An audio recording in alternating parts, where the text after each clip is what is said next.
Morning friends, সকাল সকাল ভাবলাম তোমাদের সাথে একটু ব্লগ শেয়ার করা যায়। কারণ আমার সকালবেলা অফিস বেরোনোর টাইমে একদমই টাইম হয় না, খাবারই টাইম হয় না। তো আজকে বোন তাড়াতাড়ি উঠে গিয়ে বিছানাটা পুরো গুছিয়ে দিয়েছে।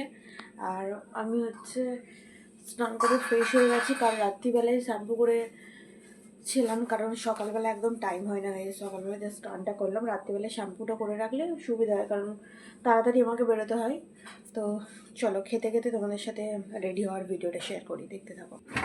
মা চা দিয়েছে 10 মিনিট আগে, কিন্তু আমি কথা বলতে বলতে লেট হয়ে গেছে। খাবার কিছুই টাইম হয় না, সকালবেলা জাস্ট একটু লিকার চা খাই। হ্যাঁ,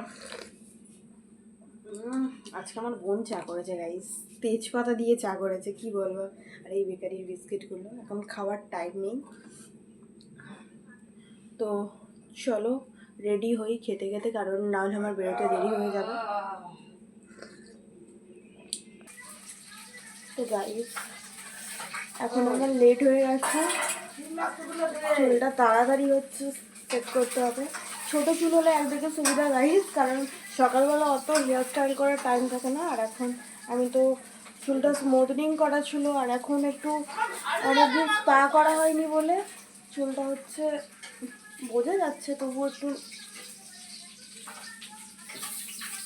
পাশের বাড়ি গাইস ঝগড়া হচ্ছে সকালবেলা থেকে, গাড্ডা খোলা নিয়ে ঝগড়া হচ্ছে। তো অনেকদিন থেকে ভাবছিলাম তোমাদের সাথে একটা রেডি হওয়ার ব্লগ। তো গাইস এটা একটা বডি স্প্রে, যেটা স্মেলটা আমার দারুণ লাগে। কিচকিচ করে একটু মেরে নেবো, কারণ এত বাসের মধ্যে লোকজনের এত বাজে স্মেল বেরোয়, কি বলবো গাইস। কিচ্ছু সাজবো না, ফেসে কিছু মাখছে না, কারণ যেতে যেতে ঘাম মস্তে মস্তেই আমার অবস্থা খারাপ হয়ে যায় গাইস। তো আর এখন আজকের ওয়েদারটা মোটামুটি ভালোই আছে।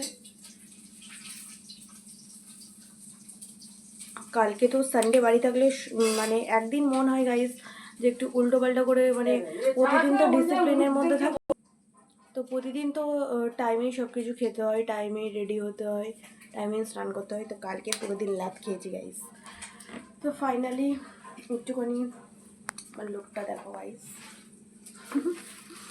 মা এখন স্মাইল করছে। চলো দেখা যাক বেরিয়ে, টাটা।